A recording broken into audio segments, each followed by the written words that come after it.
Welcome to The Explainer. Today, we're diving straight into the invisible bridge that connects a microscopic lab discovery to the massive, high-stakes world of industrial medicine production. We're talking about the realm of process chemistry.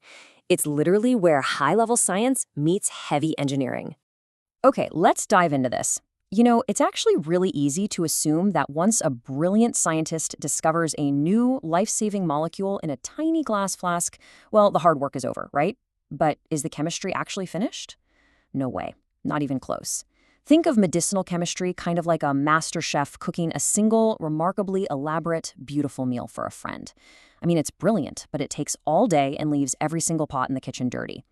Process chemistry? Well, that's taking that exact same meal and engineering a commercial food factory, one that can pump out 10,000 identical, perfectly cooked meals every single hour, and doing it safely, sustainably, and profitably. And this brilliantly illustrates exactly where these folks step in. In the grand timeline of drug development, process chemists sit right in the middle. After a candidate is nominated in the lab, but way before we ever hit the pilot plant or full-scale commercial manufacturing. See, their goal isn't to discover the molecule itself. That part is already locked in. Their absolute focus is the process. They're the engineers figuring out how to take a tiny, route-agnostic synthesis and transform it into a tough, validated manufacturing machine. To really grasp this, we've got to look at the stark contrast between these two worlds. Over in medicinal chemistry, your scale is just milligrams. The routing strategy is highly flexible, and hey, if you get impurities, the general mindset is just to purify it away using a chromatography column. But the moment you cross over into process chemistry, everything changes. We are talking about kilograms up to massive tons. The target molecule is fixed, and you absolutely cannot run a giant silica gel column on 500 kilograms of material. I mean, it's just not physically or economically possible. So impurities actually have to be designed out right at the source. The discoverers prioritize speed and active molecules. The process chemists, they have to prioritize safety, cost, and massive scalability. Actually, the difference is so profound that the ACS Green Chemistry Institute Pharmaceutical Roundtable points out this exact reality. That original route used to discover the drug, it's frequently just tossed out entirely. Why? Because it was built for speed. It was built to get a testable compound fast, not for long-term robustness. So process chemists often have to start totally from scratch, building a completely new synthetic path that can actually survive the brutal demands of manufacturing at scale. So what does this crossover actually demand of the chemists? A total fundamental mindset shift. Back in the academic lab, yield is king. But out in the plant, you're looking at a balanced scorecard. A process that gives you a 95% yield on Tuesday and 65% on Wednesday is totally useless in the industrial world. Reproducibility, impurity control, and process robustness are literally matters of life or death. Seriously, a missed safety hazard or even a tiny fractional drop in efficiency could mean terrible worker injuries or millions of dollars lost over the lifetime of a product. To manage that balanced scorecard, process chemists rely heavily on green metrics. They are graded on some incredibly strict efficiency targets. You've got atom economy, which aims for 100% of your reactant atoms to actually end up in the final product. Then there's PMI, process mass intensity, tracking the total mass of inputs per kilogram of product, ideally trying to keep that under 100, and RME, or reaction mass efficiency, which acts as a sort of composite green score. But actually, let's zoom in on that second metric on the list for a second, E factor. That measures the kilograms of waste per kilogram of product. The dream target there? 0. Now, what's really interesting about this is a truly shocking statistic. While standard bulk chemicals often have an E factor of less than 5, the pharmaceutical industry's typical E factor ranges from 25 to well over 100. Let that sink in. For every single kilogram of life-saving medicine produced, there can be 100 kilograms of waste. That's mostly driven by incredibly complex, multi-step routes and intensive solvent use. And this is exactly why the engineering done by process chemists is absolutely vital. Their route optimizations don't just save money, they have a massive direct impact on protecting our environment. But perhaps the most terrifying challenge of scaling up is physics itself, specifically the square-cube law. You've probably heard of this. As a vessel's radius doubles, its surface area to volume ratio halves.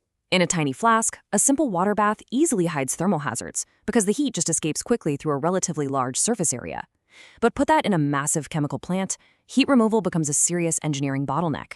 Those invisible, quiet lab reactions can turn into deadly kilogram-scale exotherms if the heat can't get out of those giant vats.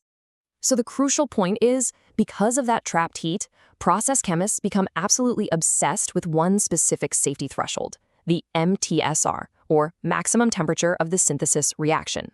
Basically, it represents the exact maximum temperature the reaction mass would hit if the plant's cooling systems completely failed at the absolute worst possible moment, right when the unreacted materials are at their absolute peak. And if that MTSR reaches the temperature where secondary decomposition reactions kick in, you've crossed a terrifying threshold. You get a thermal runaway. We're talking about an uncontrolled explosive burst of heat and gas caused by the sudden reaction of all that accumulated material. Just like that, dry thermodynamics turns into a gripping, real-life safety thriller.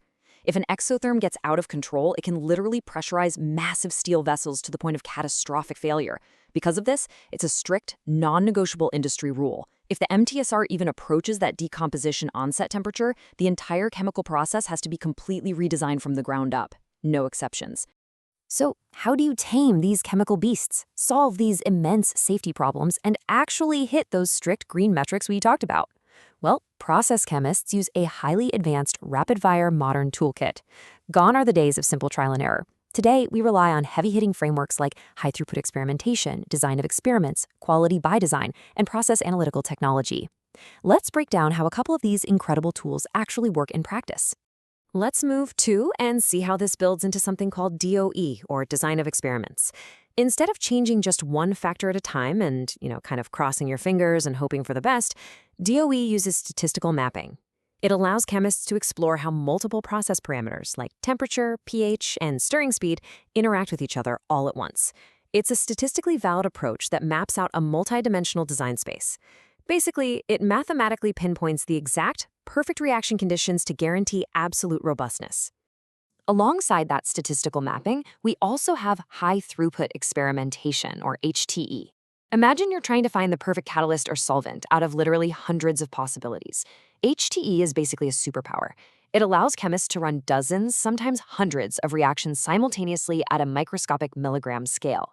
In a single afternoon, you can rapidly screen conditions that used to take months to test sequentially. It swiftly identifies the absolute best path forward, and it does it without wasting massive amounts of precious material.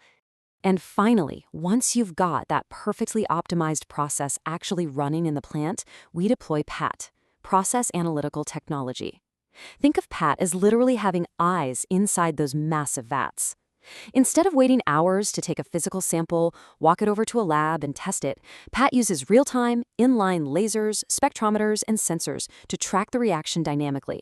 It's monitoring everything from chemical concentrations to the exact size of the crystals forming right there in the tank.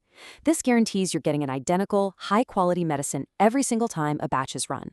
It really is a massive, multidisciplinary effort that turns a lab curiosity into a global cure. Without process chemistry, those incredible lab discoveries would remain exactly that, just discoveries. They would never reach the millions of people who desperately need them.